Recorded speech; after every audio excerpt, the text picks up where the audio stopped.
এশিয়ার দুই পরাশক্তি ভারত পাকিস্তানের মধ্যে দীর্ঘদিন ধরেই চলছে সামরিক উত্তেজনা ও পাল্টাপাল্টি হুমকি। সীমান্তে সংঘর্ষ, কাশ্মীর ইস্যু কিংবা কূটনৈতিক টানাপোড়েন, সবকিছুতেই এই দুই দেশের সম্পর্ক এখন উত্তপ্ত। এর মাঝেই নিজেদের ইতিহাসের সর্বোচ্চ পাল্লার ক্ষেপণাস্ত্র অগ্নিপ্রাইম প্রকাশ্যে এনে রীতিমতো পাকিস্তানের বুকে কাঁপন ধরিয়ে দিল ভারত। বৃহস্পতিবার ভারতের প্রতিরক্ষা মন্ত্রী রাজনাথ সিং এক লিখিত বিবৃতিতে জানিয়েছেন, 2000 কিলোমিটার দূরের লক্ষ্যবস্তুতে আঘাত হানতে সক্ষম এই অগ্নিপ্রাইম ক্ষেপণাস্ত্রটির সফল উৎক্ষেপণ ইতোমধ্যেই সম্পন্ন হয়েছে।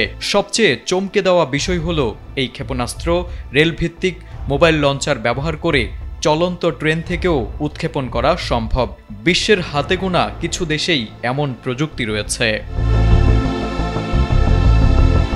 প্রতিরক্ষামন্ত্রী এক্সে দেওয়া এক বার্তায় বলেন, প্রধানমন্ত্রী নরেন্দ্র মোদী আত্মনির্ভর ভারতের কথা বলেন। অগ্নিপ্রাইম ক্ষেপণাস্ত্র তারই প্রতিচ্ছবি। এটি পরবর্তী প্রজন্মের ক্ষেপণাস্ত্র, আর এই ক্ষেপণাস্ত্র আমাদের প্রতিরক্ষা শক্তিকে আরও বহুগুণ বাড়িয়ে দিয়েছে।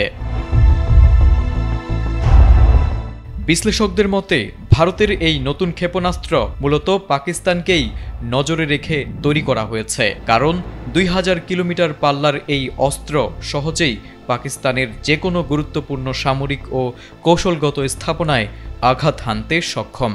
ফলে এটি ভবিষ্যতের যে কোনো সংঘাতে ভারতের বড় ধরনের কৌশলগত সুবিধা এনে দিতে পারে।